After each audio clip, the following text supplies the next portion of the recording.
not at the other person's failings, and working forward.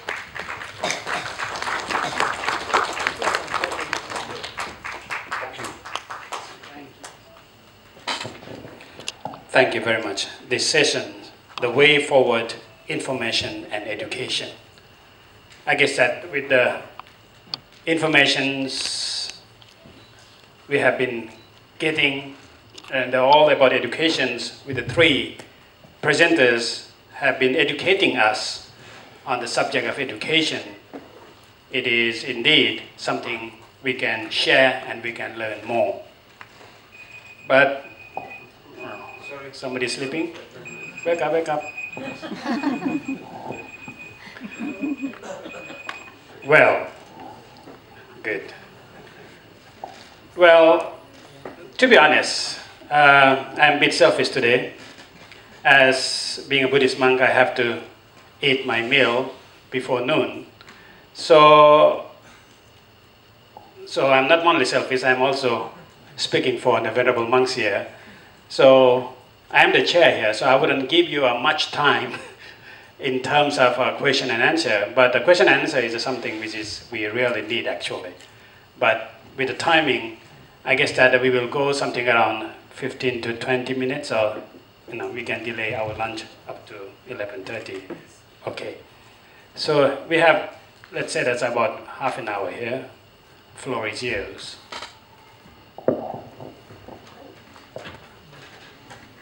Because all the questions about the educations, all the three papers.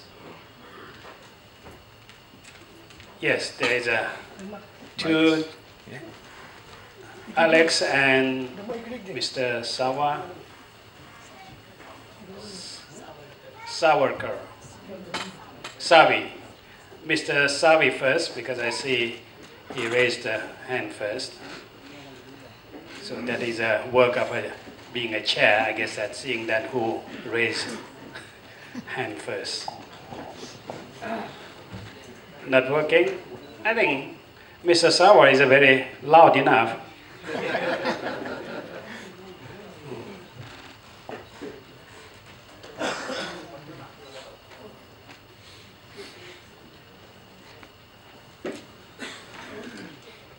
Savi, Mr. Savi.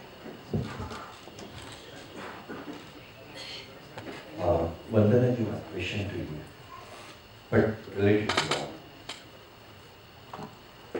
There is a lot of historians, yes. There is the Brahminical historians and there is the non-Brahminical historians. When the Brahminical historian he talked about, he left out that 500 is a dark period of the Vedic period. He take it out, that is a dark period in the history of Indian history. There is a history of Pali literature history and there is a history of the Sanskrit literature history. My dear friend, I went to Germany in the Bonn University, I had my show. There is a Hindi professor, his name is Wessler. He teaches history, he teaches Hindi in Bonn University. He said, Savi, you know the one thing. What? Baba Sahib enrolled in the department of Sanskrit in the Bonn University to learn Sanskrit. Why you want to learn the Sanskrit? That was the question. Then I came to Delhi, I met Vasan Mun. And he answered me, Baba Sahib wanted to learn a history of education. Okay, can you put the question? Yes, this is my question. This is my question. I want to make the background of my question. Then, is it there is a proper study about, in the Pali text, about the Brahminical education and about the Buddhist education? If there is a text, is it necessary for learning the Pali, they should learn the simultaneously Sanskrit also? Is it necessary or not? Please answer me. Thank you. to understand the history of India, right, the original sources, literary sources, basically are Pali literature. You have all the sources which matches with the archaeological evidences, right? Like suppose Sir Alexander Cunningham excavated, or identified. Suppose he is identifying Kausambi, right? Then he had to study the Pali literature, and then he went into the story of Bakula where he falls into the river Jamuna, right? Yamuna. So he had to identify the river, and then he identified the place. So Pali literature was there to help him identify the geographically also and archaeologically the historical places associated with the life of Buddha. Okay, and then all the information which we have regarding the 16 Mahajanapadas, all those are there actually in the Pali literature. And we have the in Arthakathas also we have all the demarcating geographical lines which says that okay, this place was called this was called this. So and archaeologically also those have been proved with the help of we have the coins or the inscriptions which talks about all these things. So we have the evidences, historical evidences which matches the Pali literature. And so when we say that we want to write the history, we have to write it with the help of the archaeological sources matching the literature, so that we are talking about the exact realities or the truths about that time. Are you aware about the K.K. Mohammad's works? He's the topmost archaeologist of this country. Sorry? K.K. Mohammed, who excavated many places in Uttar Pradesh, and he's in charge of that. You must work out actually and he's learning Pali also. Yeah. And he's a great archaeologist and he's working on that. But there is no time and people are not allowing to me talk here in detail. I'm extremely sorry for that, but I will discuss later on with you. Thank you very much. And nice presentation. Can I just add to it? Learning Sanskrit and Pali together, it would be a wonderful idea, because from point of any historical study, cross-verification, corroboration, all of these are elements that would come in handy. So anybody who knows Pali and Sanskrit would be at a double advantage. In practical terms, it would be Pali, Sanskrit and archaeology. I think wonderful combination if you can work at it. Venerable Anil, I'm sorry, I haven't got a question. I'd just like to make a general statement. So I just want to pick up on two things that Dr. Yojana Bhatt said. She talked about the importance of Buddhist studies and Buddhist learning in modern India. Then she also talked about the historical background, the British in India, and what they did. So this also picks up a thing Professor Gombrich said at the beginning of the conference, is that when you go to international conferences on Buddhist studies, you rarely meet anyone from India. You also rarely meet anybody from South or Southeast Asia. And I don't think the importance of Buddhist studies, is properly understood, and what value it has. And just to give an indication of what value it does have, the British example. Now, at the beginning of the 20th century, the Viceroy of India was Lord Curzon. He very wisely realized that whatever glory there might be in the British Empire would not be due to politics or military. It would be due to learning. So he put a lot of resources into archaeology, the study of classical India. And if there's been any merit in the British Empire here, that's what it's done for Orientalism. So I just would like to say to the people here, people interested in Buddhism, the glory of the Buddhist revival in India will be closely related to what is achieved in Buddhist studies. It's an extremely important point. This cannot be achieved through the government. Forget the government. Forget trying to seek resources there. Atta Dipa Hota. Be a light unto yourself. We have to find the resources within the community. When we were setting up this conference, all sorts of government agencies promised money, and they didn't come through. So Pravin's family has very kindly supported the whole thing. So we have to do it by ourselves. But we are not alone. You're not alone. There are people here who can help you. here is one of the leading authorities on Buddhist studies, Professor Gombrich. So this conference has been arranged by the Oxford Centre for Buddhist Studies with Previn. There are people that will help you, so please support them, and that will further your goals. That's my statement. Thank you. So we are doing Buddhist study education, but we can do with the help of our all leading scholars here.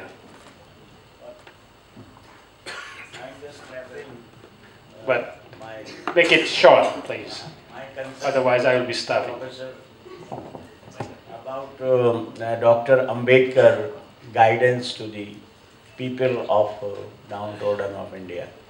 So, actually, the Dr. Ambedkar always struggled for the causes to uplift the downtrodden through politics, through social upliftment and their livelihood.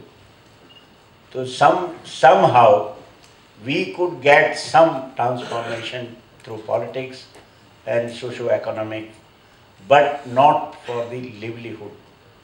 Can this august body, Professor rightly indicated some of the things, can we change their lot for their livelihood to the standard of human being?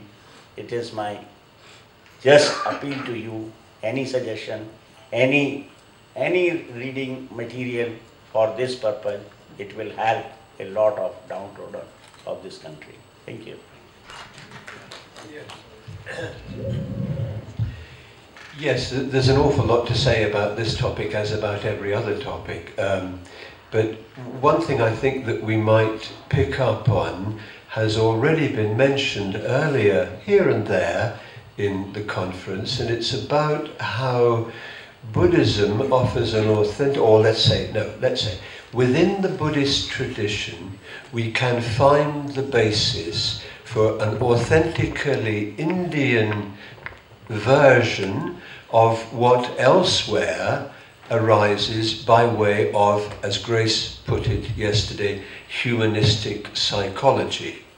And somebody talked about the Anekavada of the Jains, which is very... What? Anekantvad, yes, okay. Sorry. And which is basically Roger's dialogue, if you want to put it in another context.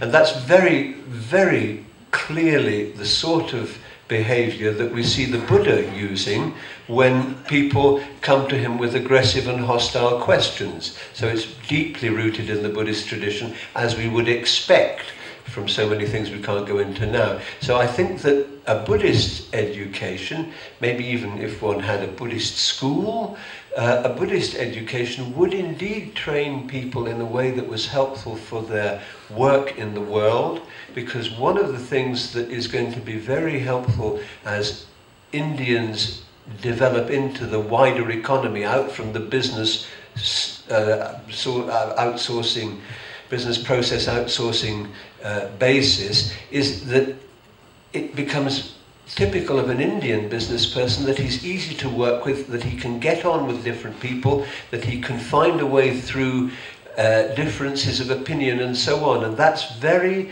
possible to do on the basis of a Buddhist education. So that's a thought. Is there any more comments, questions? I have one question. Okay. I have one question for Is there, okay, first. No, but there is one lady. There's one lady first, ladies Lady for, yeah. over there. Please, can you pass on microphone to the ladies here?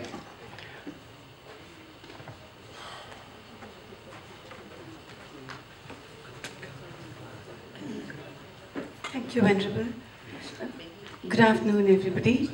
What I would like to put forth before here is, as we see, I mean, I'm very new to learning, just the first stepping stone or something that's to do with Pali. And what one understands by the vastness of Pali is that not everything has been explored.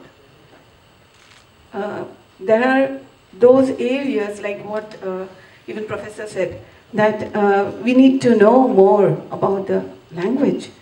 We need to know more about the issues. So in such a case, there are answers to everything. It's only we who do not see.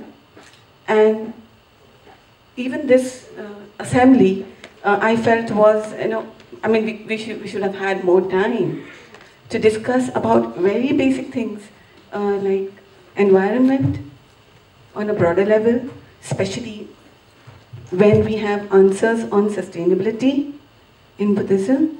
The very essence of the life of a monk is that which is blessed on this earth. So I feel that the basic necessities which are at stake, like the earth, air, water, these are certain issues for which we would have answers in Buddhism, in Pali. So I really feel that this contribution is also catered to in the coming assembly that we have in future. I would like the chairperson also to comment on this, please. Just a few words. Thank you. Well, as the question is directed to me, but although I am not presenting any paper,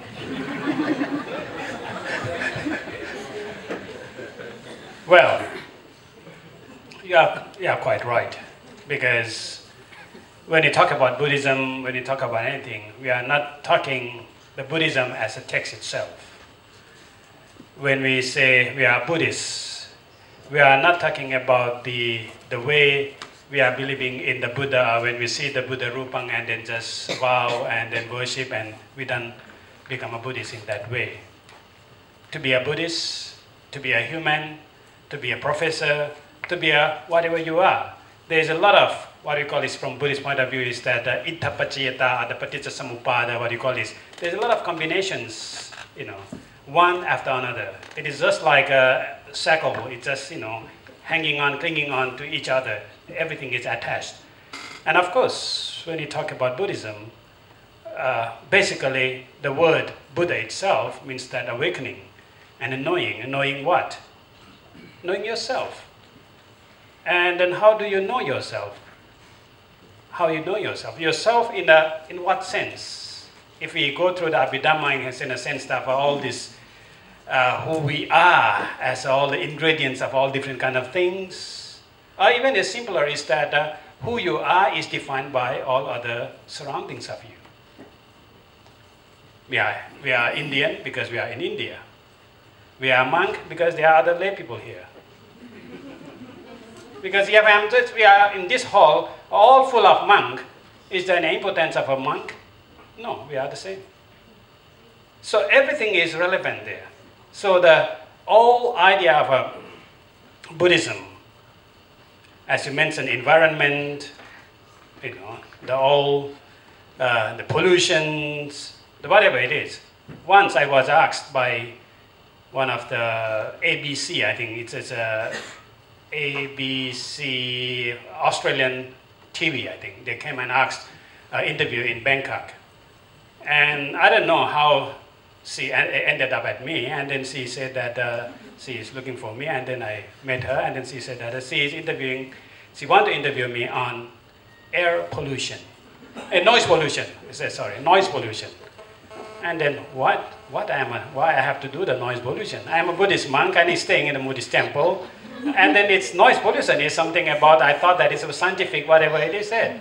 But why she ended at me?